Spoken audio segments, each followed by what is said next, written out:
자, 첫 번째 염분의 정의는 뭔지 알아야죠? 자, 바닷물 1kg 속에 녹아있는 염류의 총량을 그램수로 나타낸 것. 자, 즉 무슨 얘기냐면 해수 1kg을 증발시켜. 증발시키면 그 속에 고체가 남아있죠. 네, 그 고체 총량이 염분이라는 뜻이야. 자, 그런데 자, 염분의 우선 단위를 먼저 살펴보면은 단위는 예전에는 이렇게 써서 퍼밀이라고 읽었어요. 이거 천분율이거든. 자, 1kg이 1000g이니까 천분율이라고 불렀고 지금은 PSU라 그래서 실용 염분 단위 같은 단위예요.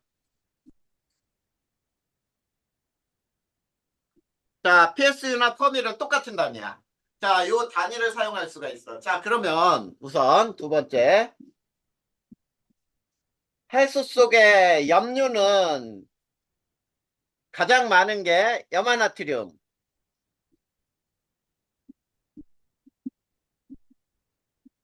자, 그 다음에 염화 마그네슘.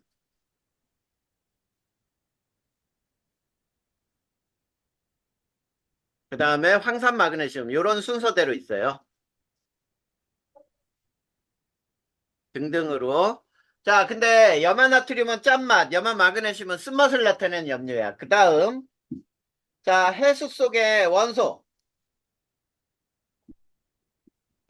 자, 해수 속에 녹아있는 원소에는 염소가 제일 많고, 그 다음 나트륨, 그 다음 황, 그 다음 마그네슘, 요런 정도의 순서인데, 자, 여기에서 Cl하고 S는 지구 생성 초기 해저 화산 활동으로 공급이 돼요.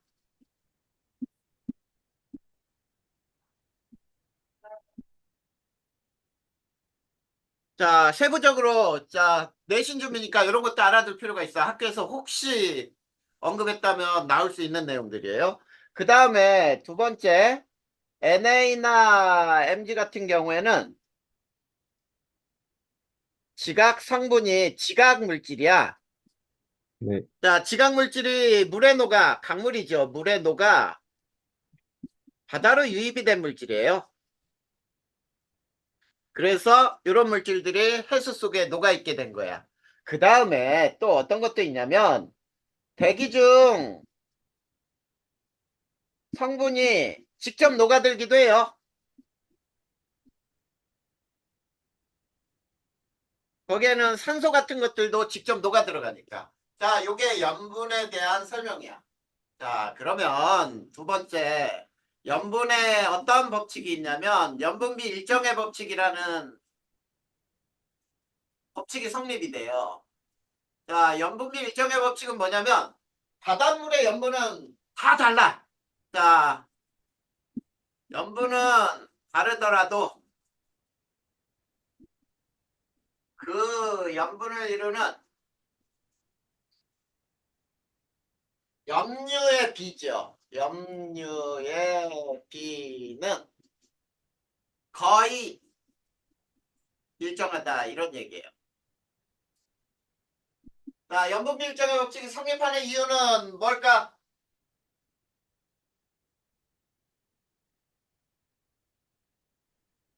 염분비 일정의 법칙이 성립하는 이유가 뭐겠어? 어, 해수는 끊임없이 순환하죠. 전 세계 해수는 해류를 타고 움직이고 자 저위도에 있는 물이 고위도로 올라가고 고위도에 물이 내려오고 그러면서 해수가 순환한단 말이야. 그렇기 때문에 염분비 일정의 법칙이 성립하는 거야. 자 그거를 우리 이렇게 한번 해보자. A, B, C, D 서로 다른 곳에서 바닷물을 1kg을 퍼왔어요. 그래서 염분을 조사해봤더니 즉 1kg을 증발시켰더니 A에서는 25g이 남았고 얘는 30g 얘는 35g. 전 세계 평균 염분은 35%에 해당한다. 그 다음에 얘가 40%밀 이렇게 돼 있다고 보자. 그런데 이 중에 가라고 하는 염류는 다 네모칸 쳐 있는데 여기에 20g 이렇게 나왔다면은 ABC에서는 얼마씩 있는지 확인할 수 있겠냐? 5g이요. 어? A에는 얼마? 5g, 5%. 뭐야? 야, 40 중에 20이 5%냐? 50%지? 아, A에서는 얼마? 잠깐만요. 2분의 25. 12.5g. 네, 그 다음에 얘는 15. 얘는 2분의 35. 그러니까 17.5g 이게 뭐냐면 염분 비율이 일정하다는 얘기예요. 25 네. 중에 12.5면 절반, 30 중에 15 절반. 그 다음에 나라고 하는 것이 또 봤더니 야 다른데 다 네모칸 쳐 있어. 다 네모칸 쳐 있는데 여기에 2.5g 이렇게 나왔다고 해보자. P에서는 얼마?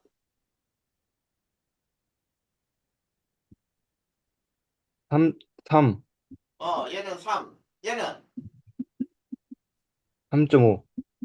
그래 이게 바로 염분비 일정한 법칙이 성립하기 때문이에요. 이해되냐 안 되냐? 네, 그래서 비율로 이거 비례식으로 설명할 수 있는 거야. 이렇게. 야, 40 중에 20이 있으면은 35일 때는 얼마가 있을까? 이렇게 비례식을 쓸 수 있는 게 바로 염분비 일정의 법칙 때문이에요. 알겠냐? 네, 자, 그러면 가장 중요한 거, 염분에서 제일 중요한 게 뭐냐면 이거예요. 염분의 결정 요인.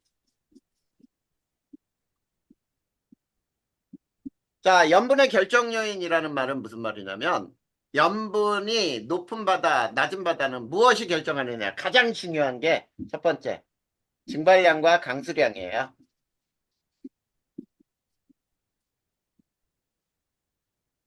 자, 증발량과 강수량을 비교할 때, 자, 이거 봐봐. 증발량이 강수량보다 크면 어떻게 될까? 증발은 잘 되는데 비가 안 와. 그러면 네. 염분이 어떻게 될까? 많아져요. 염분이 높다, 이런 얘기지. 네. 염분이 높아져요. 거꾸로 증발량보다 비가 많이 와. 그러면은 염분이 낮겠죠? 네. 어려운 거 아니다, 지금. 자, 이게 바로 증발량과 강수량의 결정이에요. 자, 그랬을 때, 자, 우리가 이런 그래프를 하나 배워보자.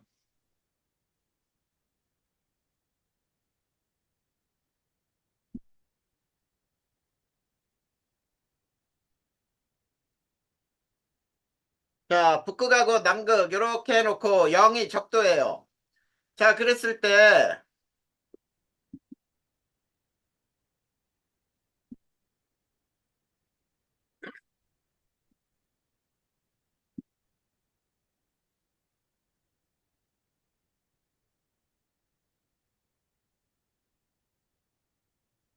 자, 이렇게 나온 게 이게 뭐냐면 증발량 마이너스 강수량이야.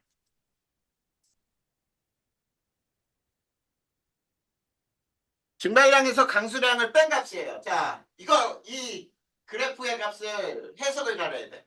증발량에서 강수량을 뺀 값이 크다는 말은 뭐가 큰 거냐? 염분. 아니, 저 그래프 자체 해석하라니까. 증발량에서 강수량을 뺀 값이 크다는 말은 증발량하고 강수량 중에 누가 크다는 얘기냐고. 증발량. 그렇지, 증발량이 큰 거지. 그래, 그러면 저 플러스 마이너스 30에서 증발량이 강수량보다 많다는 얘기네? 네. 맞아? 네. 그래. 그러면은 자, 염분은 증발량 마이너스 강수량에 거의 비슷하게 나타나겠죠? 맞나? 네. 증발량 마이너스 강수량과 거의 비슷하게 나타날 거야. 그냥 그리자, 간단하게. 자, 이게 염분이 될 거예요, 염분. 그러면 증발량에서 감수량을 뺀 값이 클수록 역시 염분은 높구나 이런 얘기 할 수 있죠? 네. 그래. 그런데 또 첫 번째. 자, 우리나라 2월이 계절이 언제죠? 겨울이요. 겨울이고 8월은 여름. 여름. 근해 염분은 언제가 높을까? 2월과 8월 중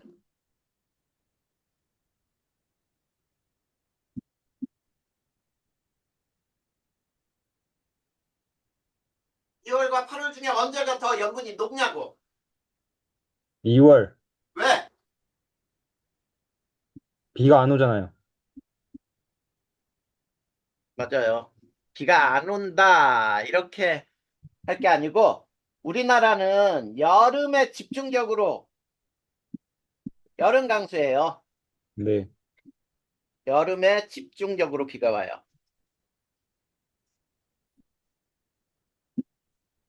우리나라 장마가 여름철에 있죠. 네. 자, 이 장마 동안에 내리는 비가 1년 내내 내릴 비의 50%가 내려. 뭔 얘기인지 알겠나? 네. 그러니까 당연히 겨울 연분이 여름보다 높게 돼. 자, 그 다음에 두 번째는 뭐냐면은 강수, 강물. 자, 이걸 담수라고 불러요. 담수 또는 육수, 하천수 또는 강물이라고 하면은 이거의 유입 여부야. 자, 강물이 들어오는 바다는 염분이 어떻게 되니? 염분이 낮아지죠. 그렇지, 낮다. 낮아진다. 맞죠? 그러면 두 번째. 자, 근해는 육지와 가까운 바다고, 먼 바다 중에 어디 염분이 더 높아? 먼 바다. 그렇지. 먼 바다 염분이 높아요. 왜 그러냐면, 근해는 육지에 물이 계속 들어온다는 얘기야. 그러면 네. 여기에서 또 이거 봐봐. 우리나라는 사철, 봄, 여름, 가을, 겨울, 서해와 동해 중 어디가 더 염분이 높을까? 동해? 왜? 왜? 몰라요. 에이, 이게 제목인데 2번이 제목이잖아.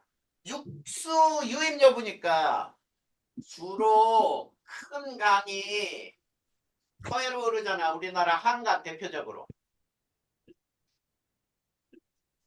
자, 우리나라 전체에서 동해로 흐르는 강이 있니?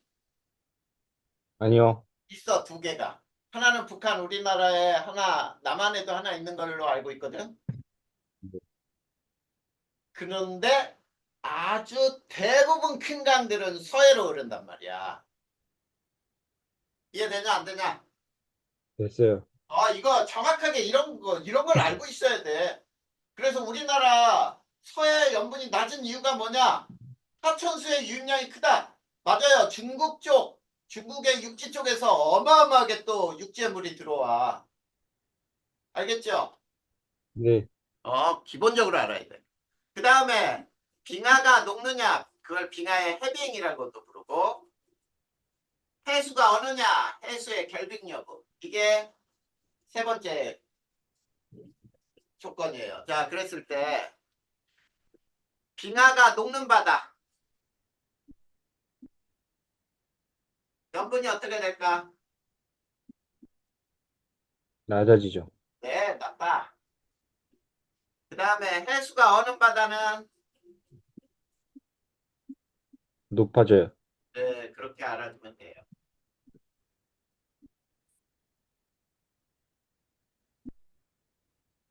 자, 이게 염분에 대한 설명이야. 그럼 염분 끝났어요.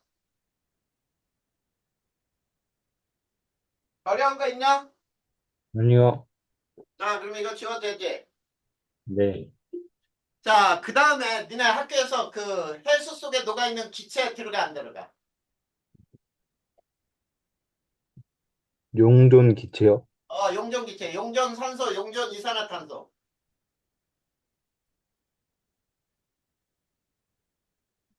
어, 한번 확인해 봐야겠네요. 확인해봐. 왜냐면 이거 안 들어가는데 배울 필요는 없잖아. 시간만 걸리고.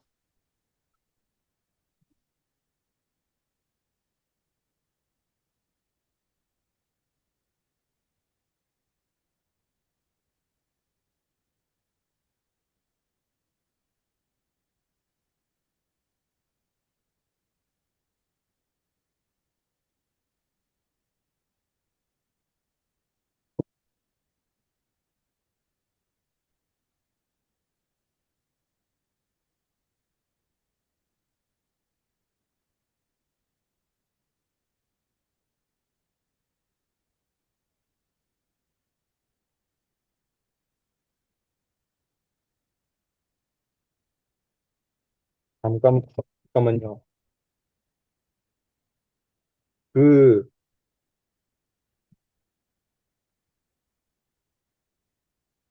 표준 수온은 들어가는 거 확실한데,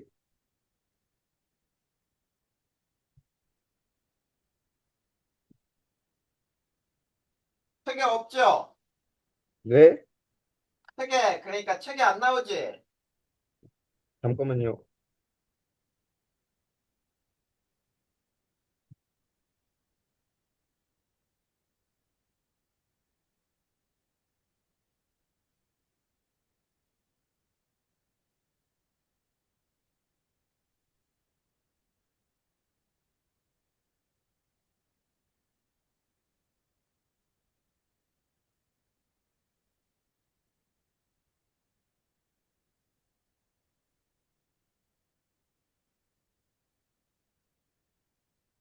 나오는 것 같은데요? 나와? 그러면 바로 들어가자. 네. 자, 용존기체에서는 별거 없어요. 이거는 선생님이 외우라고 하는 부분만 외우면 돼. 자, 여기는 수심. 그리고 이쪽은 용존 산소량이고요. 여기가 용존 CO2 양이야. 이산화탄소. 자, 그랬을 때 단위를 잘 봐야 돼. 여기에서는 1, 2, 3, 4, 5, 6 정도. 자, 여기에 6 정도 이렇게 나와 있고, 여기는 뭐 이렇게 돼 있고, 오른쪽에 52, 뭐 이렇게 돼 있어요. 52. 자, 52 밀리리터 퍼 리터예요. 밀리리터 퍼 리터. 자, 단위가 다르다. 알겠죠? 네. 자, 용존 산소량은 이렇게 됐다가 급격히 낮아졌다가 이렇게 증가해. 자, 여기에서는 뭘 알아두냐면, 자, 요게 1번, 여기에 2번, 여기에 3번, 요거를 알면 되고요. 그 다음에 용존 이산화탄소는, 자, 여기에 1번, 여기에 2번, 요 이유만 알면 돼. 무슨 말인지 알겠냐? 네. 자, 그랬을 때, 자, 첫 번째, 용존산소. 자, 용존산소량에서 첫 번째, 표층에서 산소량이 제일 많은 이유만 알면 돼요. 1번이야. 가장 많은 이유는 뭘까? 뭐겠나? 거기 써있죠? 플랑크톤. 식물성 플랑크톤의 광합성으로 플랑크톤이야, 물론. 공급된 산소. 그 다음에 또 하나는 대기와 접촉해 있죠? 네.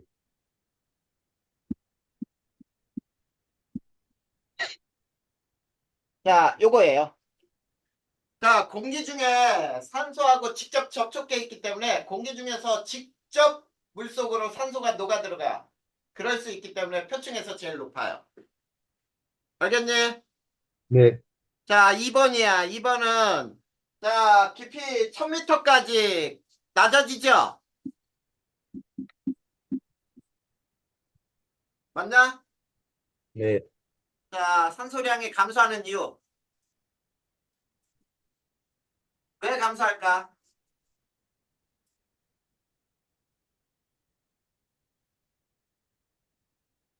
자, 왜 감소하냐면 자, 생물의 호흡량이 증가해요. 알겠니? 네. 소모가 되는 거야. 생물의 호흡으로 소모되지만 또 그, 자, 사체들의 죽은 시체죠.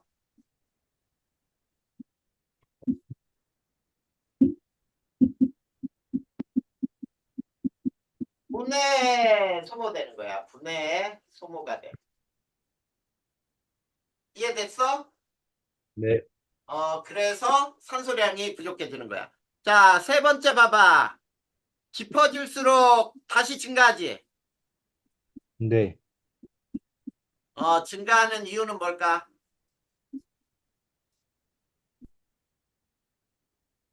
산소 표층에서 증강. 호흡 소모량 감소. 뭐야, 깊어질수록 산소의 양이 많아지잖아. 네. 그 이유가 뭐냐고.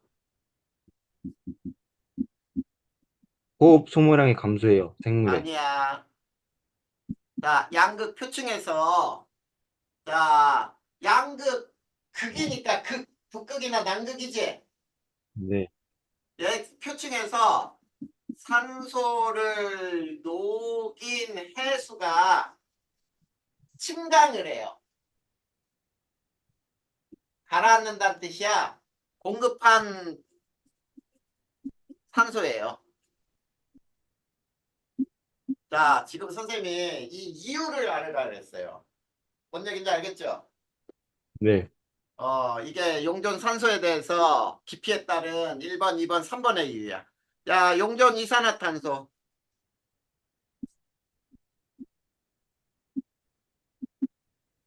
자, 이산화탄소는 물에 CO2가 녹으면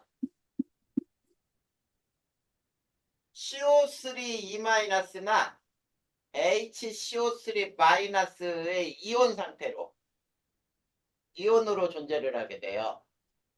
자, 그런데 여기서도 1번 봐봐. 표층에서 제일 적은 이유. 생물의 광합성에 이산화탄소가 소모되고. 그렇지. 그것처럼 이유를 정확하게 알으란 얘기예요. 광합성에 CO2가 소모가 되죠.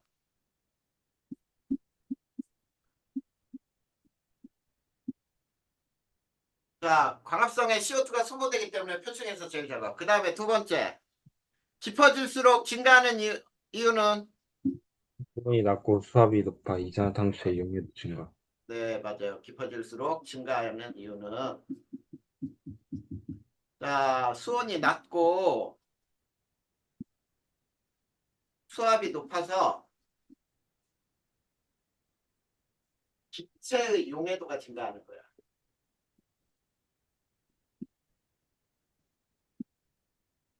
이산화탄소 용해도가 증가하기 때문에 더 많이 녹더라 이런 뜻이에요. 자, 이게 용존 기체에 대한 설명이었어요. 됐습니까? 네. 네, 그러면 이제 이거 지우고 자, 이제 표층순으로 갈 거야. 해수의 수온.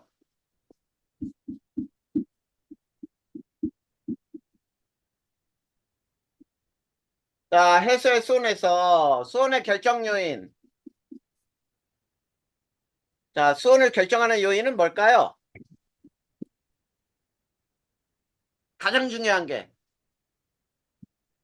태양 복사 에너지. 맞아요. 태양 곡사 에너지. 그 다음에 위도. 위도 또는 계절. 계절 등등에 따라 달라지죠. 우리나라도 마찬가지잖아. 여름철이 겨울철보다 수온이 높아요. 그랬을 때 두 번째, 표층 수온의 특징이 있어요.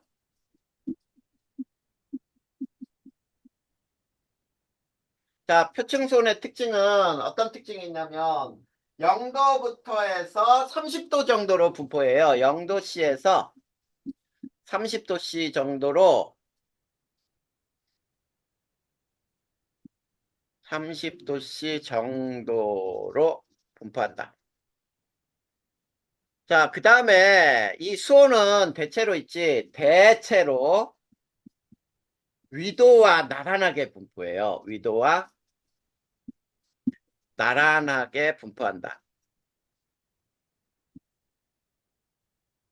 자, 그래서 저위도에서 고위도로 갈수록 고위도로 갈수록 수온이 낮아지죠.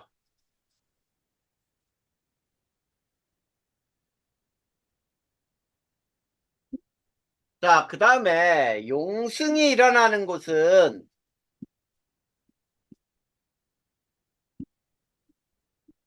또는 해류의 영향받는 곳은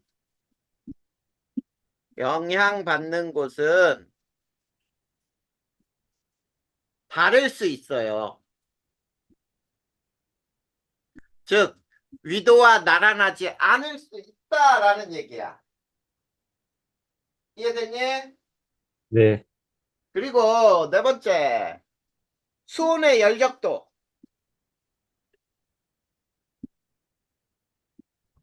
북반구 5도 정도가 가장 높아요. 자, 북반구 5도로 치우친다라는 말이 뭐냐면 수온이 가장 높은 위도는 이렇게 그림을 그려볼까요? 자, 여기가 적도, 북극, 여기가 남극이라 그러면은 요 북반구 5도 부근에서 수온이 가장 이렇게 높더란 얘기야. 이게 수온에 대한 그래프. 무슨 말인지 알겠냐? 네, 그리고 수온의 이 계절에 따른 변화는 대양의 중심에서 작아요. 수온의 계절에 따른 변화는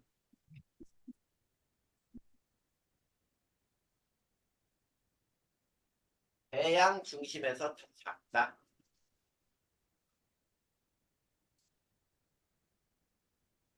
바다 한가운데가 수온의 변화가 적다는 뜻이에요. 자, 그러면 세 번째. 자, 중위도 해수의 수온 연직 분포를 배워보자. 자, 중위도 해수의 수온 연직 분포라는 말은 이런 그래프 봤을 거야. 이게 수심이고, 요게 수온일 때. 자, 이런 그래프 본 적 있죠? 네, 자, 요 층을 뭐라고 부르지? 혼합층, 맞아요. 혼합층. 그 밑에 층은? 수온 약층, 맞아. 여기가 수온 약층. 그 밑에는 심해층, 심해층. 자, 그럴 때 첫 번째. 혼합층은 뭐 때문에 생기죠? 바람, 맞아. 바람의 혼합작용으로 생겨요. 바람을 혼합작용으로 형성이 되는 거야. 자, 그러면 바람이 셀수록 어떨까? 두께가 두꺼워져요. 맞다. 굉장히 중요한 거죠. 두껍다. 그러면 태풍 같은 게 지나면 혼합층이 두꺼워질까? 네, 맞아요. 태풍이 지나면 혼합층 반드시 두꺼워져. 자, 그 다음 두 번째가 수온약층. 자, 수온약층은 위에가 뜨거운 물, 밑에가 찬물이란 뜻이지. 네, 매우 안정한 층이에요. 자, 매우 안정한 층이란 얘기는 상하 운동이 일어나 안 일어나? 안 일어나요. 상하 운동이 거의 없어요. 자, 그러다 보니까 중간에서 혼합층과 심해층 간에 뭐를 차단하겠니? 만나는 거 차단하지. 네, 물질이나 에너지 교환을 차단해요. 이게 바로 수온약층의 역할이야. 그 다음 세 번째 심해층. 여기는 태양빛이 이제 거의 안 들어와. 수온약층에서는 태양빛이 줄어들기 때문에 점점 수온이 낮아졌는데 여기는 수온 변화가 없는 층이에요.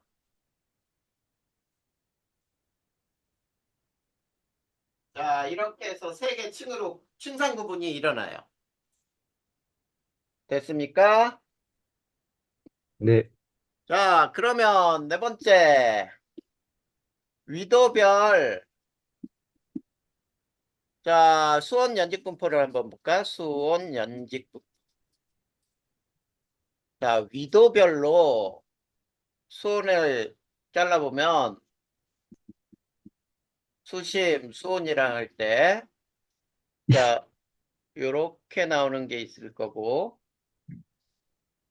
요렇게, 요렇게 나오는 게 있을 거야. 여기가 A, B, C라고 할 때. A는 어디라고 볼 수 있냐?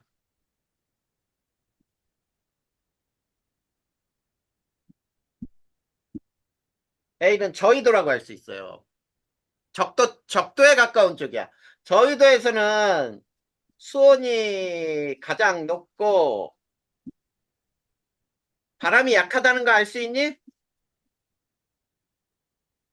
네, 혼합층이 되게 얇잖아. 그 다음에 B는 중위도예요.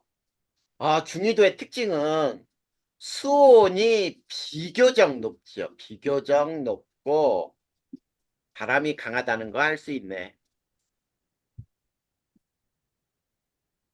그 다음에 C는 고緯도네. 고緯도 보니까 층상 구조가 없네요. 층상 구조가 없다. 나타나지 않는다.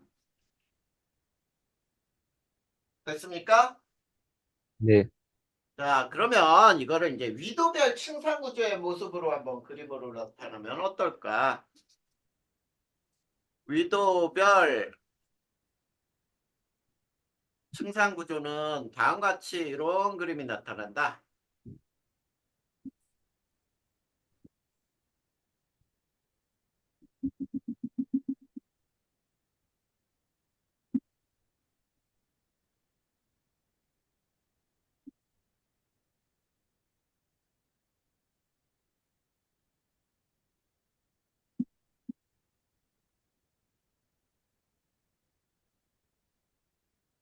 자, 요 맨 위층이 혼합층. 그 다음에 이게 수온약층. 요 아래가 심해층이에요. 근데 자, 이 심해층은 요 위아래 봐봐. 여기 북극하고 남극에 가까운 쪽은 바다의 밑에 물하고 온도가 똑같지? 네, 직접 만날 수 있다는 얘기예요. 그래서 아까 선생님이 자, 양극적에서 표층에서 침강한 해수가 산소를 심해층의 물질로 공급한다 이런 말을 아까 써준 이유가 바로 이거야. 됐냐? 네, 네, 수원도 끝났습니다. 그러면은 해수의 밀도로 들어가자. 밀도. 자, 밀도는 별거 없어요. 그래프 나오는 것만 해석하면 돼. 자, 해수의 밀도를 결정하는 거는 두 가지야. 염분과 그 다음에 수온이에요. 그리고 압력이거든. 자, 해수의 밀도는 결정 요인이 뭔지 한번 보자. 해수의 밀도는 얼마부터 얼마까지 존재할 수 있냐면 1.022부터 해서 1.027 정도까지. 자, 그램 퍼 세제곱 센티미터 정도 이렇게 분포하는데 자, 첫 번째 수온이 낮을수록 밀도가 커요. 자, 이게 가장 큰 요인이야. 자, 해수의 밀도를 변화시키는 가장 큰 요인. 그 다음에 두 번째, 염분이 높을수록, 크다. 높을수록 크다. 그 다음에 세 번째, 수압이 높을수록.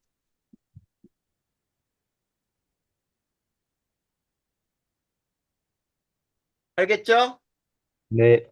자, 수온과 밀도는 대체로 반대 분포예요. 가장 큰 요인인데, 대체로 반대 분포로 나타나.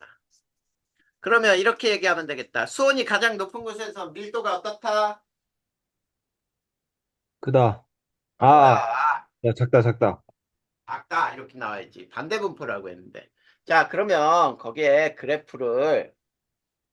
또 그래프를 하나 배워보자.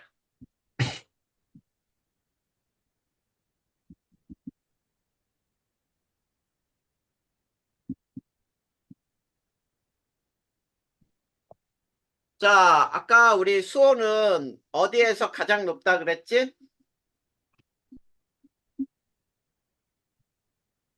격도. 에이, 금방 또 앞에서 배웠는데 까먹었네. 수온은 어디에서 가장 높다? 북반구 5도 부근에서 수온이 가장 높다. 열적도다. 북반구 5도. 그래, 북반구 5도잖아.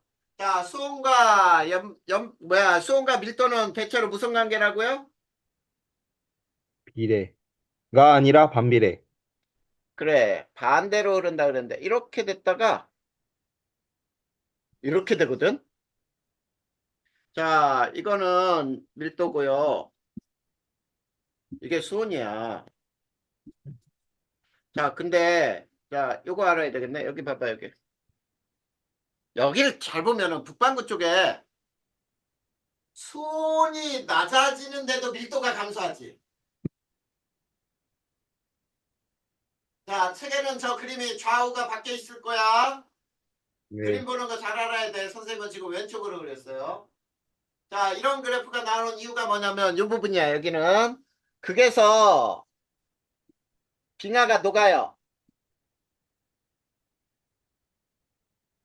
해수로 유입이 돼. 그래서 밀도가 감소하는 거야. 중요한 이유다. 자, 이런 거 학교 시험 문제로는 주관식으로도 나올 수가 있어. 왜 저쪽에선 수온이 낮을수록 밀도가 감소할까? 이거 써라, 소설하라. 나올 수도 있겠지. 주관식 없어요.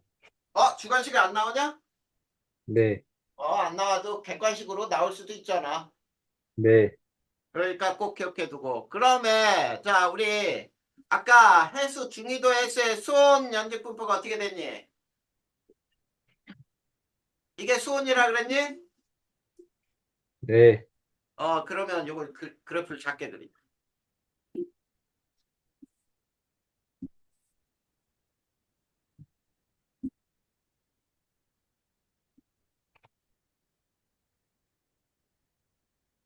자, 요게 수온이라 그랬어. 그러면 밀도는 어떤 그림이 나와야 돼? 수온과 반대 그래프니까. 요게 밀도가 되겠네. 맞냐? 네. 이렇게 나와야 돼요. 자, 밀도와 수온은 대체로 반대 분포다. 자, TS도라는 거 배울 거야. 자, 이거는 열연분도라고 불러요. TS도. 자, 열연분도라고 하는 거는 염분과 수온에 따른 밀도 그래프예요. 자, 그러면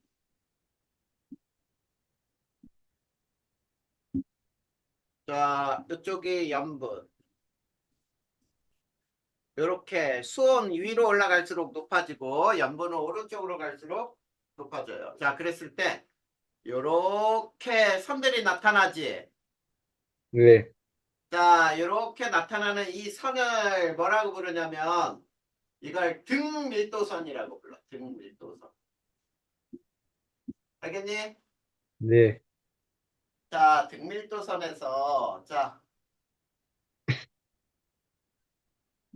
1번. 2번. 자, 요 1번은 뭐를 의미하니?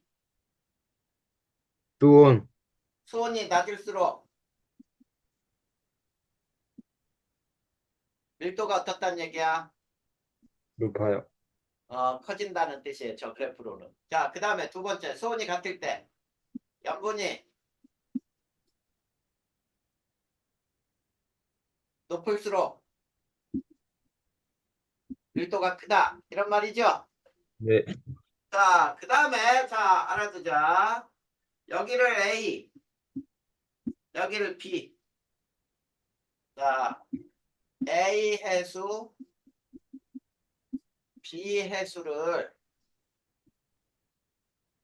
같은 양으로 섞으면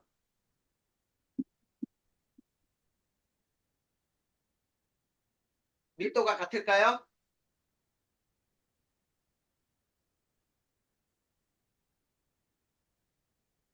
같을까?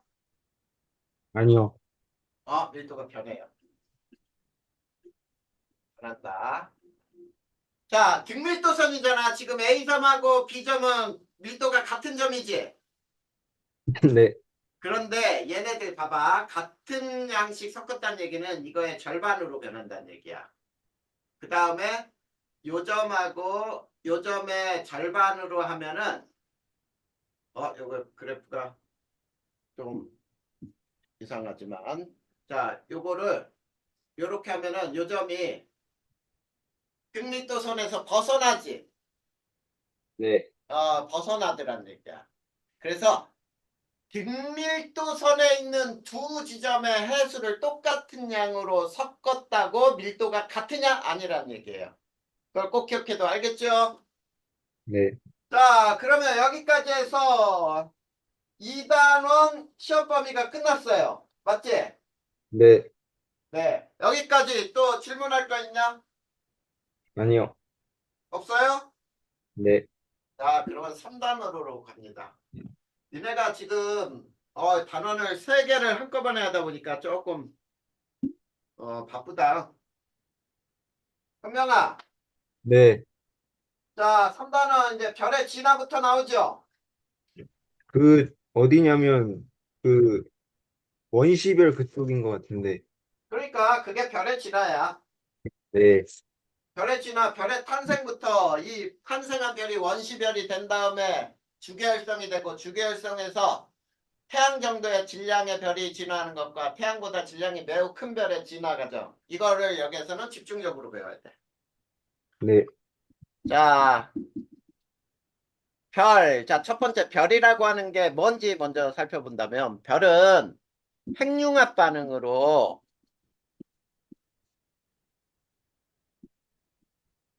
스스로 빛을 내는 천체예요. 자, 이거를 우리는 별이라고 부르는 거야. 그치? 네. 자, 그랬을 때 첫 번째, 별이 탄생하는 곳, 어디니? 알아야 돼. 성운, 온도는? 성운, 아니, 온도는 천케이. 낮고, 온도는 밀도가, 낮고 밀도가 큰 지역. 큰 곳이에요. 자, 예를 들면은, 암흑성운 같은 곳. 이 암흑성운에는 밀도가 되게 크고, 온도가 낮다 보니까 시커멓게 보여. 빛도 차단해버리고. 이런 곳에서 별이 생기는 거야. 알겠지? 네, 자, 그러면 두 번째, 별이 되기 위한 최소 질량. 거기에 이거는 몰라도 된다. 뭐 나오지는 않을 건데 별이 되기 위한 최소 질량은 태양의 몇 배? 0.08배. 0.08배 이상이어야 별이 될 수 있어요. 그러면 두 번째, 별이 되는 탄생 과정을 보자. 자, 별이 되는 과정의 첫 번째, 성운의 중력 수축이 일어나요. 자, 여기에서 이것 꼭 알아야 돼. 중력 수축이 일어나면은 크기는 감소하죠. 네, 밀도는 증가하겠지. 네, 더불어 중심 온도가 상승을 해요. 알겠니?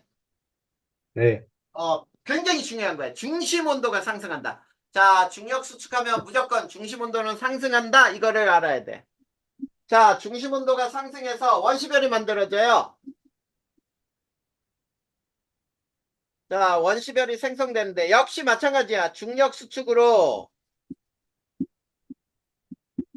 중심 온도가 상승했겠지? 네, 중심 온도가 상승하는 이때가 원시별이야. 자, 역시 밀도는 증가하고요. 근데 이 원시별이 어느 단계로 오냐면 전 주계열 단계별이 돼요. 자, 전이야, 전. 즉, 전 주계열은 뭐냐면 주계열성부터가 별이거든.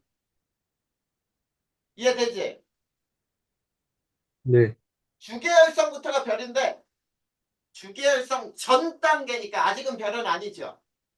네, 그래. 전 주계열 단계에서는 있지. 자, 중심 온도가 상승을 하고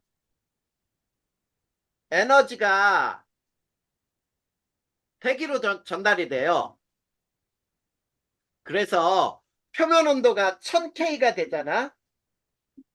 자, 표면 온도가 1000K가 되면 가시광을 발생을 해요. 자, 그러면 가시광을 발생했으니까 우리 눈으로 빛이 들어오지. 네, 이걸 별이라고 할 수 있겠지. 우리 눈으로는 빛이 들어오니까. 맞니? 네, 네, 이거를 전주계열 단계라고 불러. 그 다음 네 번째. 이제 별 주계열이죠. 주계열성 탄생이에요. 자, 그래서 주계열 탄생은 뭐냐면 자, 중력 수축으로 중심 온도가 1000만 K가 이상이 돼요. 1000만 K 이상이 되면 수소 핵융합 반응이 일어나. 핵융합 반응이 일어나는 주계열성이 된다. 자, 주계열성은 중심에서 뭐가 일어난다고요? 수소 수소 핵융합. 핵융합. 무조건이야. 주계열성은 무조건 중심에서 수소 핵융합 반응이 일어나는 별을 주계열성이라고 부르면 돼. 됐니? 네, 자, 이거를 우리는 별이 생기는 과정이라고 불러. 이렇게 해서 주계열성이 만들어지는 거야.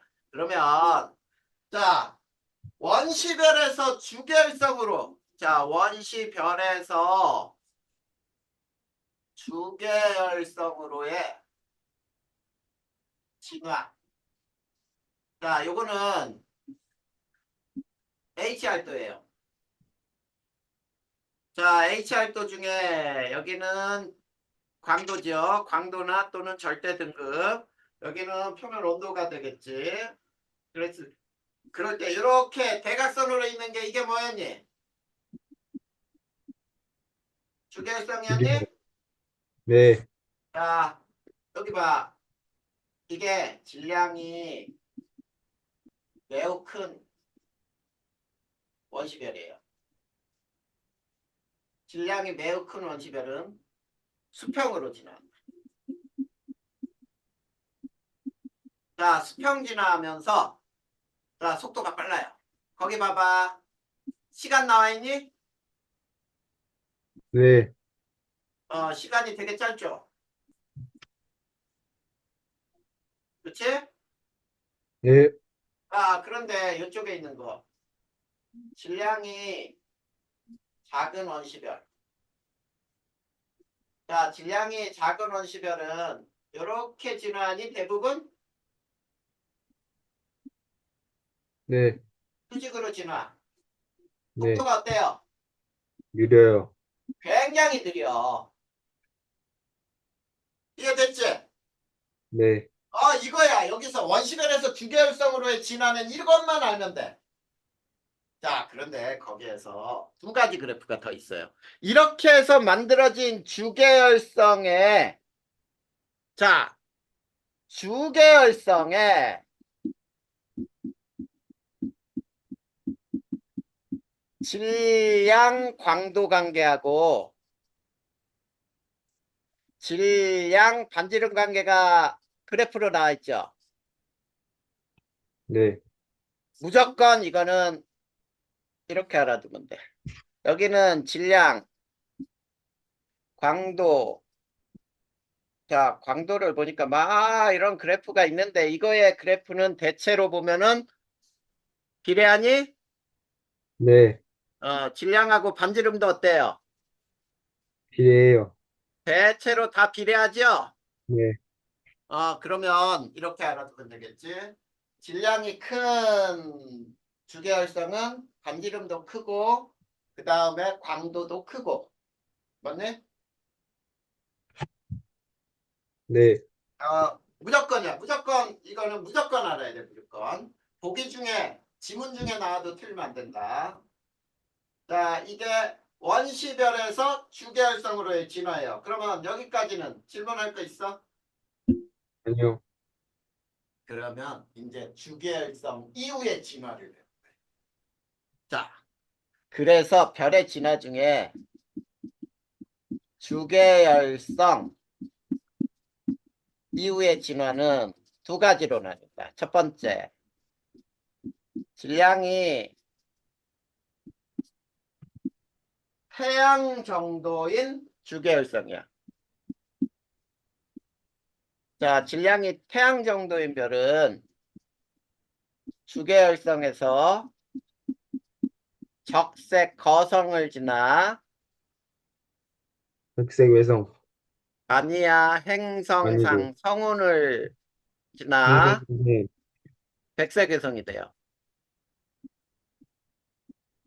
자, 이렇게 되는 과정을 거치는데, 자, 첫 번째, 주계열성에서 적색 거성이 되는 과정은, 자, 첫 번째, 중심에서 수소핵융합이 완결이 돼. 그러면 수소가 다 없어졌지? 네, 중심에서야, 중심에서. 중심에서 수소핵융합이 완결이 되면 수소는 연료로 다 소모됐고, 중심은 무슨 핵으로 변하니? 헬륨. 헬륨 핵으로 변해요. 그러면 수소보다 더 무겁지? 네, 그러면 중력 수축이 일어나. 중심 온도가 상승을 해요.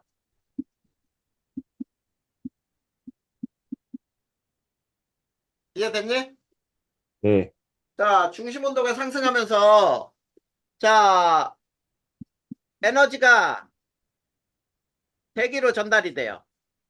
이런 과정은 다른 거에서도 또 다 마찬가지다. 자, 에너지가 대기로 전달되면, 자, 대기에서 수소핵융합이 일어날 수 있어. 그러면 대기에 헬륨이 발생하겠지? 네, 그 다음에 중심은 온도가 상승하면서 헬륨, 헬륨핵융합이 만들어져요.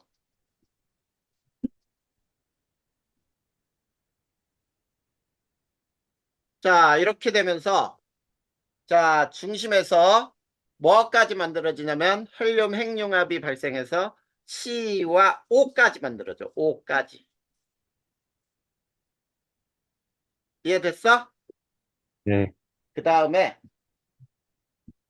크기가 매우 팽창을 해요. 이게 적색거성이야.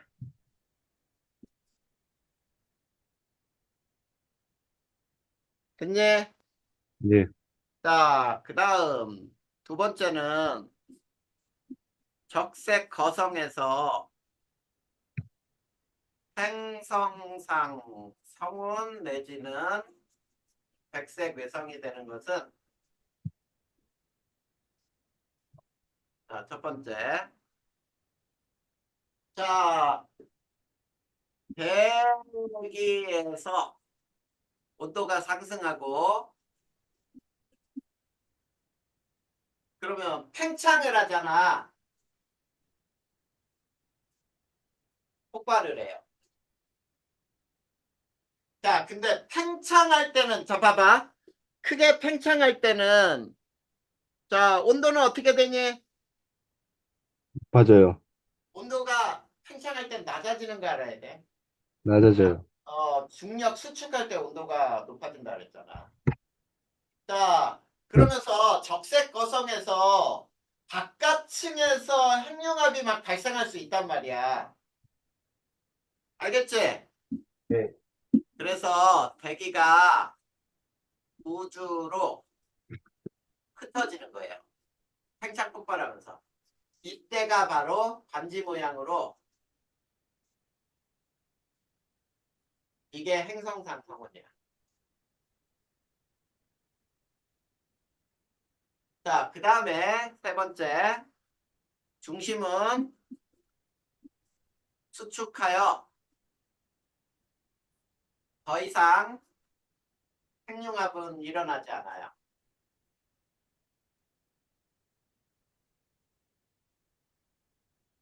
그러다 보니까 핵융합이 안 일어나니까 점점점 식어서 백색 외성이 되는 거야. 그럴 때 진화 마지막 단계.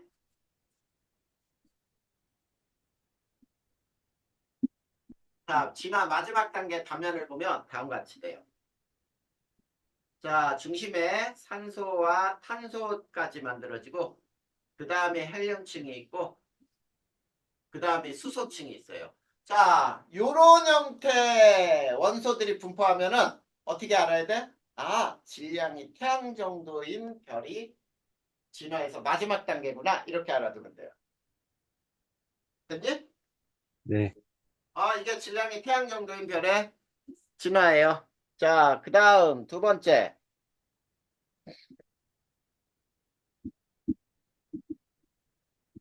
질량이 태양보다 매우 큰 별. 자, 얘는 주계열성에서 초고성에서 초신성 폭발이 일어나고 그 다음에 중성자별 내지는 블랙홀이 돼요. 자, 요게 바로 질량이 태양보다 매우 큰 별의 진화 과정이에요. 자, 그렇다면 여기서도 자, 첫 번째 주계열성에서 초고성까지 되는 과정은 자, 아까 일어났던 과정이 계속 반복이 돼. 어떻게 되냐면 중심에서 수소핵융합 완결이 돼요. 자, 그러면서 중력 수축이 돼. 물론 헬륨액으로 변했으니까 중력 수축. 그 다음에 두 번째 중심의 온도 상승으로 자, 헬륨핵융합이 또 일어나.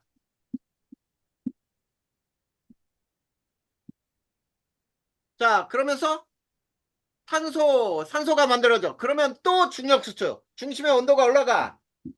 자, 그러면서 자, 에너지는 대기로도 전달이 되면서 팽창을 해요.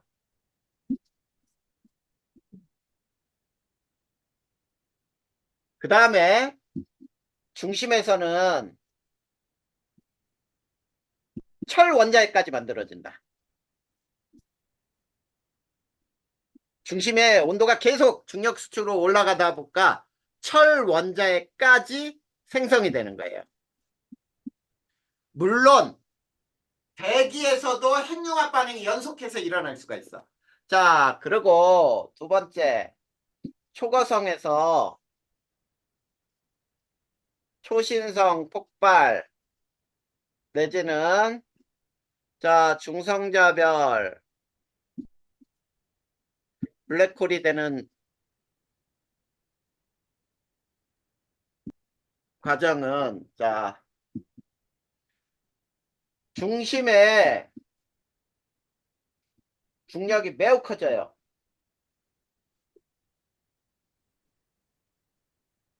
배기를 끌어당겨요. 이게 중력 수축이야. 자, 끌어당길 때 배기가 중심 핵과 충돌해요.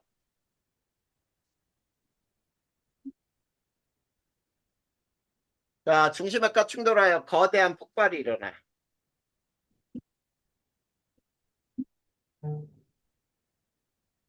자, 거대한 폭발. 이게 뭐죠?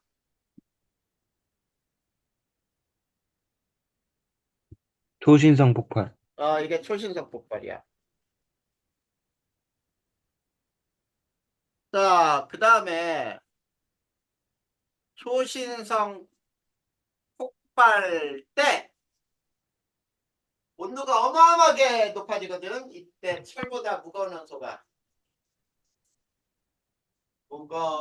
원소가 생기는 거예요. 이건 초신성 폭발 때 만들어진 거야.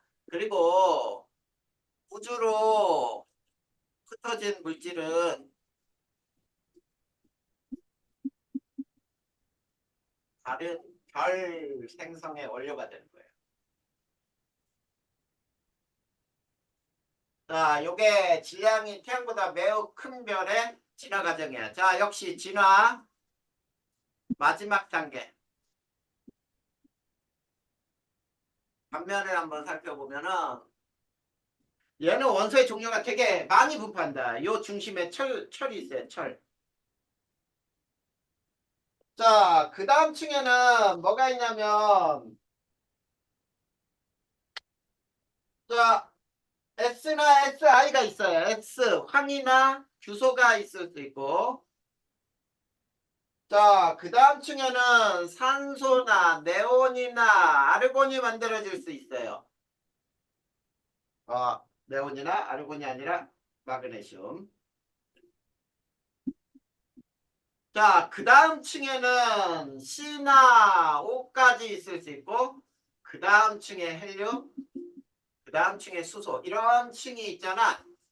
이렇게 원소들의 층이 매우 다양하게 존재한다. 그러면은 얘는 어떤 별의 진화 마지막 단계라고요? 태양보다 무거운 별. 태양보다 질량이 매우 큰 별의 마지막 단계다. 이렇게 알아두면 돼. 됐니? 네. 네. 그러면은 이렇게 해서 별의 진화 과정을 끝냈어요. 자, 그러면 별의 에너지원을 배울 거야.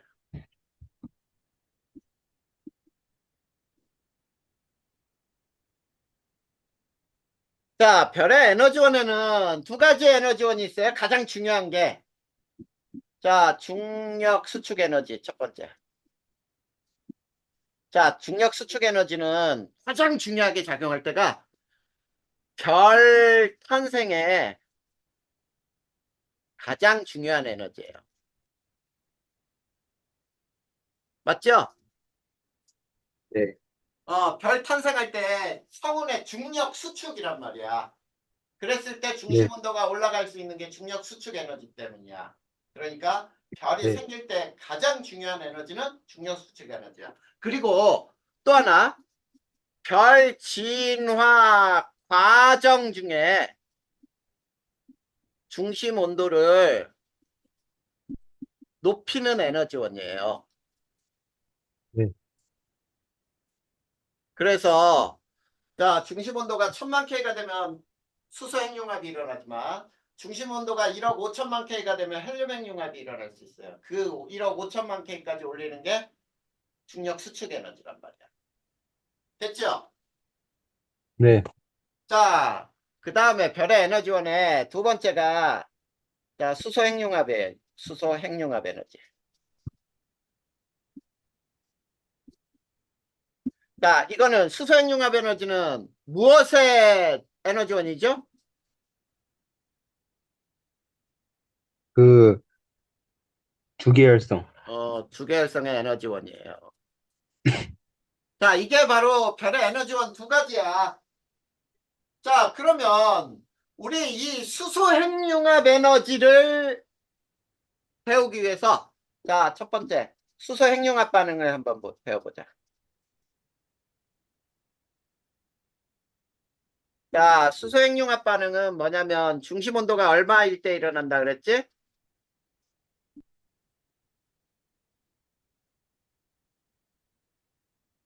중심 온도가 1000만 K.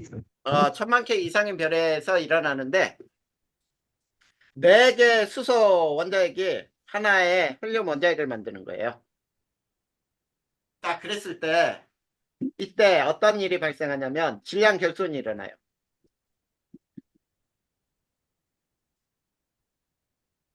자, 이때 질량 결손이 일어나는데 자, 질량 결손이 바로 뭘로 전환되는 거야? 에너지요. 그렇지. 질량 결손이 에너지로 발생하는 거예요. 에너지로 전환된다. 근데 거기에 선생님 거기 보면은 뭐라고 나있는지 한번 봐봐. 수소 핵융합 에너지는 자, 4개 수소 원자핵이 하나의 헬륨 원자핵을 만드는데 이 과정에서 0.7%의 질량 결손이 발생한다 그랬죠. 네, 그래. 0.7%가 질량이 얼마로 결손되는지 나와 있죠. 맞니? 네. 그러면 우리가 태양의 수명을 어떻게 결정하는지 알아? 태양의 수명은 태양 전체 질량이 수소가 얼마나 있는지 하고 이것이 전체가 헬륨으로 변한다면 질량이 얼마로 변하는지 계산할 수 있겠지. 네. 어, 그러면 그 에너지에 얼마까지 될 동안 핵융합이 일어날 것이냐 해가지고 수소의 실제로 태양의 수명도 계산할 수가 있어. 그런 방법으로 계산을 하는 거예요. 됐니? 네. 이게 수소 핵융합 반응이야. 그런데 자, 주계열성의 에너지원이 뭐라 그랬어요? 수소핵융합 반응. 수소 핵융합 반응이라고 했잖아. 그러면 이 수소 핵융합 반응의 종류를 배울 거야. 알겠니? 네. 자, 우리가 PP 반응이라고 불러요. PP 반응은 자, 질량은 태양 정도. 그 다음에 온도는 1800만 K 이하일 때. 자, 프로톤 반응이라고 불러요. 이건 뭐냐면 양성자 반응이라 그래서 자, 수소와 수소 원자핵들이 서로 부딪혀서 헬륨을 만드는 거야. 그랬을 때 결과는 잘 봐봐. 결과는 4개 수소가 하나의 헬륨 원자핵을 만드는 거예요. 이해됐니? 네. 이거야, 이거. 자, 그런데 두 번째, CNO 순환 반응이 있어. 자, 조건을 알면 돼요. 질량은 태양보다 크고요. 그 다음에 중심 온도가 1800만 K 이상일 때. 이때 일어나는 반응은, 자, 이때도 결과는 어떻게 되냐면, 똑같아, 결과는. 4개 수소가 하나의 헬륨 원자핵을 만드는 반응은 똑같아. 결과는 똑같지? 네. 근데 여기서 CNO 역할은 뭐냐? 뭔 역할을 할까? 이건 촉매 역할이다, 촉매. 촉매 역할이라는 말은 자신은 변하지 않고 반응을 도와주는 역할을 하더라 이런 얘기거든. 자, 그래서 자, 이런 그래프를 그릴 수 있어. 자, 여기가 온도. 자, 여기가 에너지 효율이에요. 상대적인 거야. 효율. 상대적 에너지 효율. 근데 요렇게 나온 게 PP 반응. 그다음에 이게 CNO 순환 반응으로 나오거든. 그랬을 때 이게 1500만 K야. 여기에 태양이 있거든. 태양. 자, 한번 보자. 태양에서는 PP 반응만 일어나냐?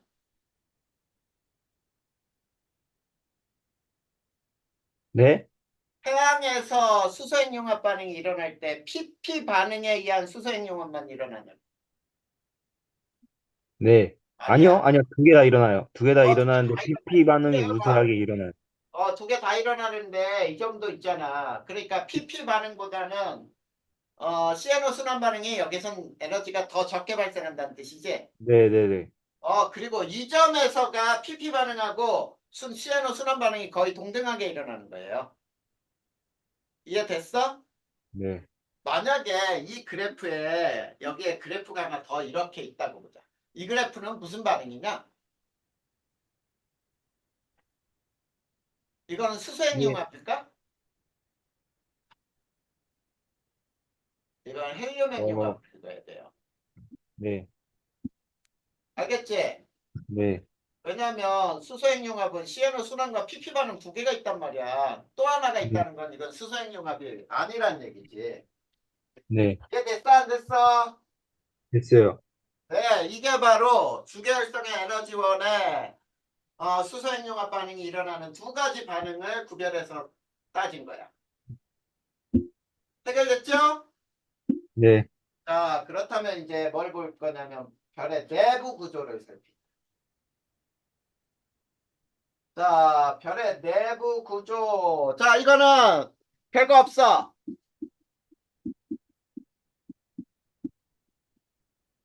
자, 별의 내부 구조. 자, 그냥 알아두세요. 첫 번째. 질량이 태양 정도인 별. 질량이 태양 정도인 별은 자, 내부 구조가 요게 핵이 있고요. 이걸 동그랗게 그릴까?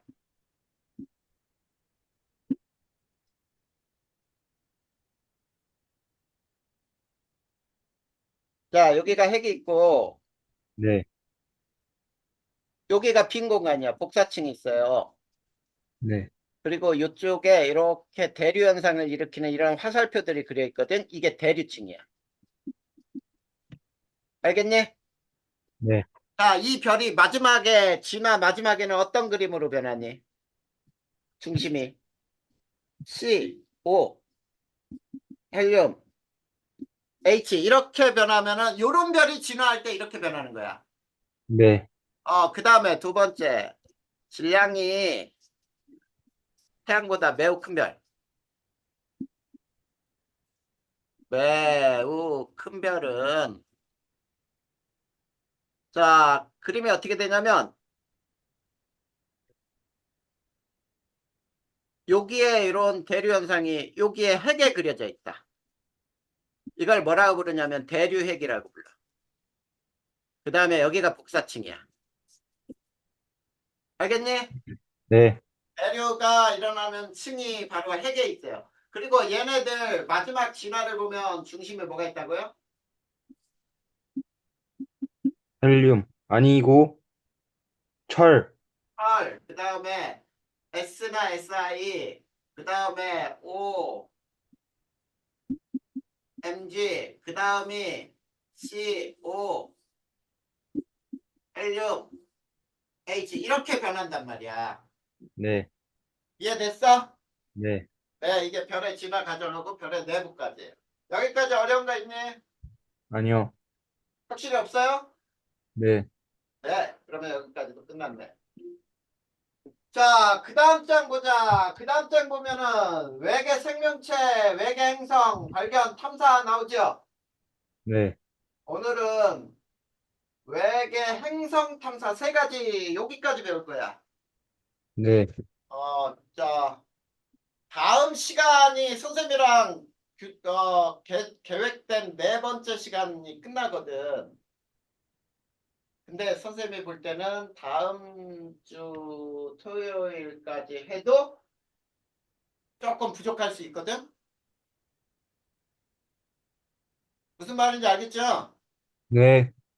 그거는 미리 알아야 된다. 선생님이 엄마하고 연락을 한번 해볼게. 야, 그리고 현명아, 네, 선생님한테 여지껏 선생님이 그냥 농담으로 하는 말이 아니고 선생님한테 지구과학을 처음부터 배웠던 애들이 성적이 안 나온 애들이 하나도 없거든. 네, 진짜 농담이 아니에요. 그래서 어떤 학생은 선생님한테 뭐 문자 하는 게 그 엄마가 선생님한테 문자 보낸 게 선생님한테 지구과학을 배운 애인데 대학을 서울에 있는 대학 못 갈 줄 알았더니 그래도 선생님한테 지구과학을 배워서 1등급 맞고 했던 것들이 굉장히 도움이 돼서 서울에 대학 뭐 들어갔다 막 이런 문자도 오고 막 그랬던 게 있거든. 마찬가지로 현명이 너도 선생님한테 지금 배운 거 이거 가지고 문제 풀고 기말고사 때는 성적 좀 많이 올려야 돼. 네. 많이 올려봐. 그리고 지금 현명이 네가 수업 들어보니까 선생님이 수업을 못하냐? 아니요. 아마 선생님 이게 지금 선생님이 굉장히 시간이 부족하다 보니까 좀 빨리 해서 그런데 시간 여유 갖고 배우고 그 다음에 외우게 시키고 질문 받고 넘어가면은 못하는 애는 하나도 없었다. 네, 충분히 외우고 시험할 때 최대한으로 한번 신경 써보자. 네, 자, 외계 행성 탐사법이에요. 행성. 행성이 있느냐 없느냐 이걸 따지는 거예요. 그러니까 외계 별이 있는데 이 별 주변에 행성이 있느냐 없느냐만 따지는 거야. 만약에 네, 그 다음에 배우는 건 뭐겠니? 행성이 있다면 여기에 생명체가 있을까 없을까 이걸 배우겠지. 네, 그래. 이제 우선은 첫 번째 외계 행성 탐사법의 첫 번째. 자, 식현상 이용하는 방법이 있어. 식현상 이용. 자, 식현상 이용이라고 하는 건 뭐냐면 행성이 별 주위를 자, 거기에 써 있는 거하고 완벽하게 똑같진 않아. 조금 더 네, 편하게 설명하는 거야. 별 주위를 공전하며 별의 일부를 가리겠죠. 네, 가려 별의 밝기가 변하는 현상을 이용하는 거예요. 자, 변하는 현상을 이용할 때, 자, 그럴 때, 자, 어느 때 발견이 쉽냐면, 행성이 크기가, 반지름이죠. 클수록 가리는 면적이 커지니, 네, 면적이 크므로 발견이 쉽죠? 네, 맞아요. 자, 그 다음에 세 번째, 관측자의 시선 방향과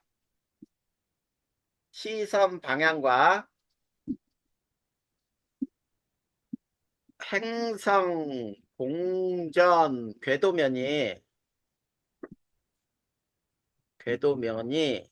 나란할 때 가장 효과적이야. 가장 효과적이라고 그랬어요. 그러면 나란하지 않아도 된다는 얘기지. 네, 근데 수직일 때는 사용 불가야. 네, 이걸 알아야 돼. 사용 불가능.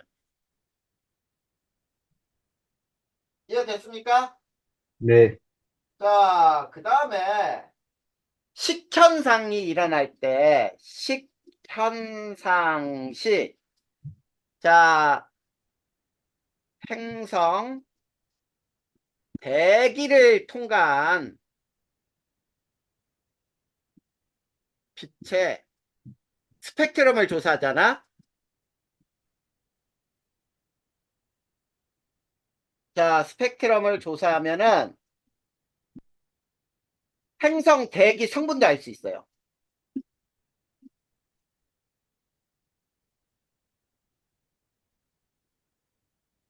자, 요거를 그림으로 설명해 볼 테니까 보자. 자, 지금 이게 행성이면 이게 별이면 자, 행성이 이렇게 돌 때 있지. 자, 요렇게 쳐다보는 게 행성의 공전 궤도면과 나란하다라고 부르는 거야. 근데 이 밑에서 만약에 쳐다보면은 자, 가운데 별이 있고 주변을 수직으로 별이 돌지. 행성이. 자, 여기에서는 이거는 설명할 수 없다. 이걸로는 관측할 수 없다. 네, 약간 이렇게 기울여져서도 설명할 수는 있어요. 기울어져도 알 수는 있는데 수직으로는 알 수가 없다. 알겠죠? 네, 자, 그러면 잘 봐. 자, 이게 별인데요. 자, 이 별에 행성이 이렇게 돌아서 앞을 지나서 이렇게 간다고 보자. 자, 그러면 여기에서부터 안으로 지나가면 이렇게 완전히 가려지니? 아니요, 요만큼씩 가려지지 않아? 네, 그래, 그러면은 밝기를 그래프를 그려보면 이렇게 나올 거야. 밝기. 자, 밝기를 보면 이렇게 되다가 들어가기 시작한 때부터 점점점 어두워졌다가 그 다음에 최대로 가려졌다가 나오기 시작하면서 점점점 밝아졌다가 이렇게 되겠죠? 네, 그래. 자, 그랬을 때 요거 비교해보자, 요거. 요걸 결정하는 건 뭘까? 요걸 결정. 요건 뭐 때문에 결정되겠니? 가려서. 그러니까 저 가려진 면적은 뭐 때문에 결정되냐고.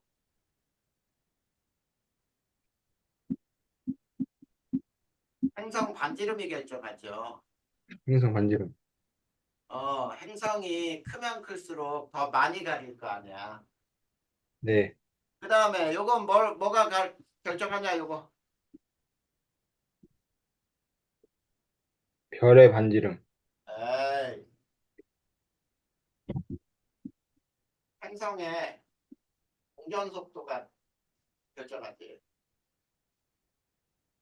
자, 행성의 공전 속도가 빠르면은 어떻게 돼? 휙 지나가니까 그 최대 어두워지는 게 짧을 거 아니야, 이런 식으로. 네, 이렇게 됐다가 이렇게 가려졌다. 이게 짧을 거 아니야, 이렇게. 네, 그리고 어떤 거는 이렇게 될 수도 있어요, 이렇게. 맞니? 네, 그러면 여기는 행성이 두 개나 있네. 근데 요거는 행성이 앞쪽에 있는 게 짧고 조그만해. 근데 얘는 굉장히 크고 뒤쪽에 있는 행성은 굉장히 반지름도 크구나. 이런 행성들의 이 해석이 가능하죠. 됐나? 네. 이게 첫 번째 행성 탐사법이라 그랬어요. 이건 지운다. 두 번째.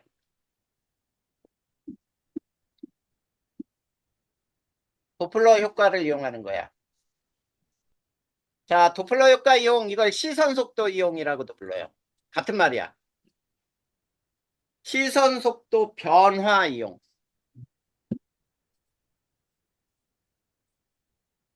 알겠니? 네. 자, 이 도플러 효과에서 우선 이거 먼저 도플러 효과를 먼저 알아보자. 후퇴하는 빛. 후퇴하는 빛은 무슨 편의가 일어난다고 하죠? 적색 편이. 맞아요. 적색 편의.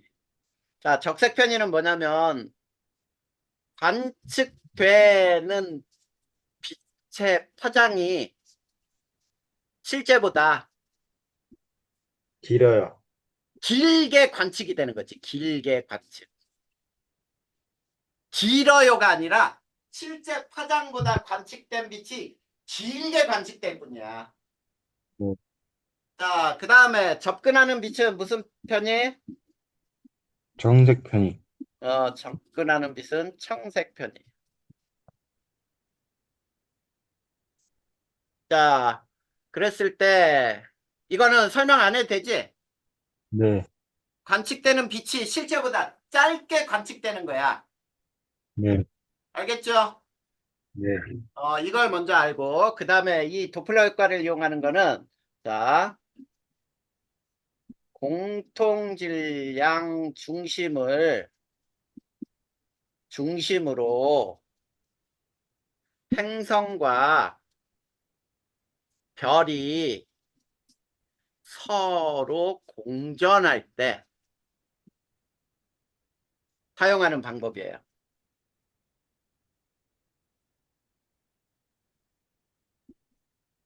자, 공통질량을 중심으로 별과 행성이 서로 공전을 해. 그때, 자, 그랬을 때, 자, 공통질량 중심과 별의 거리가 멀수록 시선 속도 변화가 커요. 자, 그 얘기는 무슨 얘기냐면 행성의 질량이 크고 별과 가까울수록 시선 속도 변화가 크다 이런 뜻이에요. 자, 그 다음에 얘도 역시 뭐냐면 자, 관측자 시선 방향과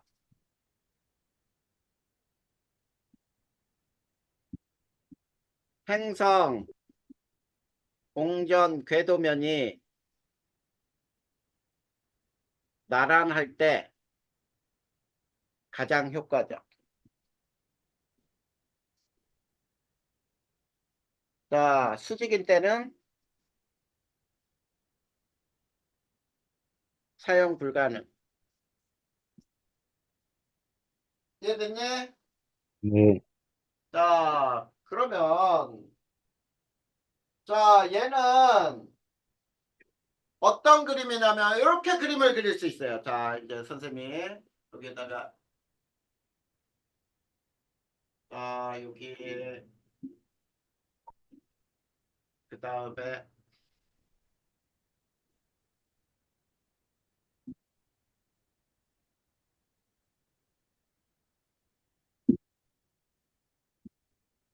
자, 요게 공통질량 중심.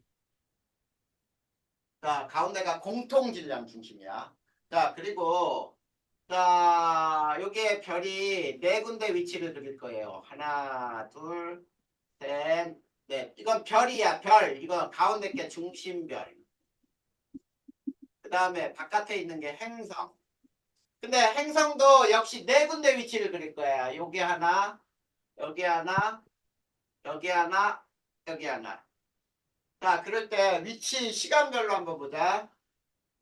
별이 이렇게 공전을 할 때 행성도 똑같은 방향으로 공전을 한다. 알겠죠? 네. 공전 방향 같아야 돼. 그럴 때 중심별이 여기가 T1이면은 자, 얘가 T1이에요. 행성은. 이게 T2, 이게 T3, 이게 T4, 그 다음에 T2, T3, T4 이렇게 되거든. 근데 여기가 지구가 있다고 보자. 여기 관측점. 됐니? 네. 자, 그럴 때 잘 봐. 지금 여기에서 요때. 요때는 지구의 접선 방향으로 가까워지는 때니 네. 지구 쪽으로 다가오잖아, 별이. 네. 그래, 요때지, 요때가 지구에 가까워지는 때죠? 네. 그때 최대, 이때가 최대가 나오는데 이게 가까워지니까 청색변. 그 다음에 시선 속도는 마이너스로 표현을 해요. 가까워질 때는 마이너스, 알겠니? 네. 자, 그 다음에 여기 봐. T2에서 T4까지는 이렇게 멀어지니 지구에서 네. 그리고 T3에 있을 때 접선 방향으로 멀어지죠. 네. 이게 적색편이. 자, 이 적색편이 이게 시선 속도는 플러스가 나와. 시선 속도 플러스. 자, 그랬을 때, 자, 이제, 자, 요거를 선생님이 시선 속도의 그래프로 그릴 거예요. 자, 봐.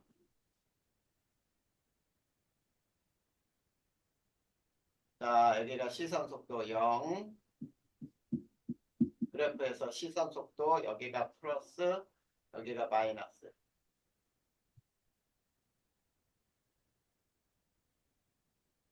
자, t1일 때 시선 속도가 최대값이 나온다 그랬죠? 마이너스로. 네, 그래서 다음 같은 그림이 그려진다.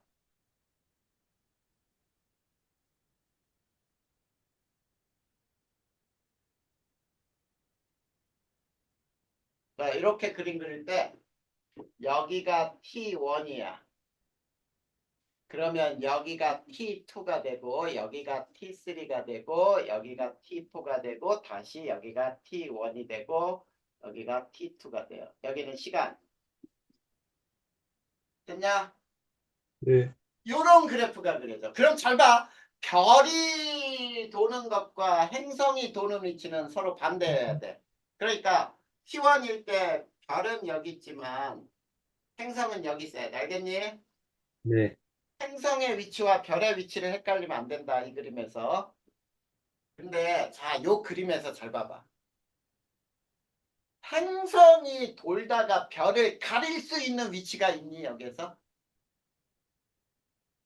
네. 어디? 행성이 돌다가 별이 가려지는 위치는 어느 위치야? T2, T2? 맞아요. T2가 아니지. 틀렸지. T4, T4예요. 자, 밝기 변화를 이용할 수도 있는데 봐봐. T4는 행성이 여기 있을 때 별은 여기 있죠. 네, 그러면 일직선으로 있으면 가려지는 거 아니야? 네, 그래, 가려질 수 있어. 잘 봐. 이렇게 돼요. 밝기가 쭉 됐다가 있지. 순식간에 뚝 떨어져. 그러다가 다시 순식간에 올라왔다가 다시 또 쭉 갔다가 순식간에 어두워졌다가 이런 그래프로도 나올 수가 있어. 네, 여기가 어디냐면 여기가 T4예요. 그러면 여기가 또 T4가 되잖아. 그치? 네, 이가 그러면 여기에서 여기까지가 뭐가 되니? 공전주기죠. 행성의 공전주기. 그러면 여기를 이렇게 나누면 T2, 그 다음에 T1, T2, T3, 이게 T1, T2, T3 이렇게도 나눌 수 있겠니? 네, 이렇게도 저 위치를 확인할 수 있어. 이게 도플러 효과를 이용해서 알아내는 방법이에요. 행성이 있다 없다를. 됐냐? 네, 자, 그 다음 세 번째. 가장 중요한 세 번째 또 세 가지 중에 이제 마지막 한 가지가 가장 중요한 세 가지 중에 하나예요. 세 번째가 뭐냐면 미세 중력 렌즈 현상을 이용하는 거야. 자, 근데 잘 봐야 돼, 여기서는. 미세 중력 렌즈 현상을 이용할 때는 가까운 별, 이거를 뭐라고 부르냐면 중심별이라고 부르고, 가까운 별에 행성의 유무를 먼 별, 이거를 배경별이라고 불러요. 먼 별의 밝기 변화로 알아내는 방법이에요.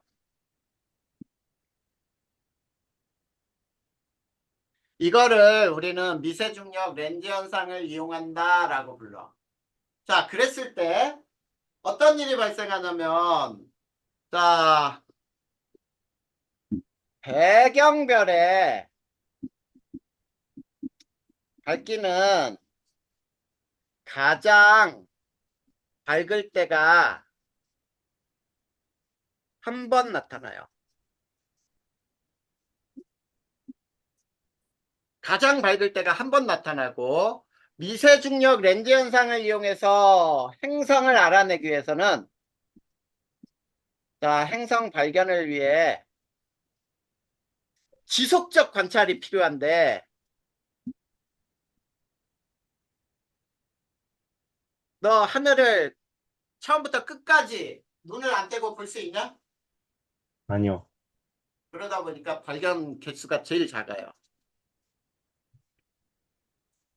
가장 적다. 그 다음에 세 번째. 자, 거기에 몇 페이지냐면 58페이지에 나와 있죠? 네, 그리고 어떠냐면 행성이 중심별에 가깝고 질량이 클수록 발견이 쉬워요. 자, 그 다음에 아까는 우리가 관측자 시선 방향과 행성의 공정 궤도면이 나란할 때 가장 효과적 그랬지. 네, 얘는 관측자 시선 방향과 행성 공정 궤도면과는 전혀 관계가 없어. 90도여도 되고 나란해도 되고 0도여도 되고 90도여도 되고 행성 공정 궤도면과 관계없다. 알겠니? 네, 그러면 이제부터 지금부터 이 그림에 그림으로 설명할 거예요. 자, 그림으로 설명하는데 자, 이거 지우고 자, 이런 그림을 선생님은 이런 그림을 그릴 거야. 자, 어떤 그림을 그리냐면 이게 지구예요. 지구에 사람이 있고 여기에 잘 봐. 여기에 중심별이 있어. 중심별을 우리는 가까운 별이라 그랬지.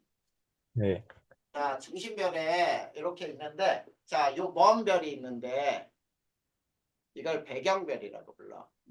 바깥에 먼 별. 근데 책에서는 지금 요 별이 움직이고 있죠.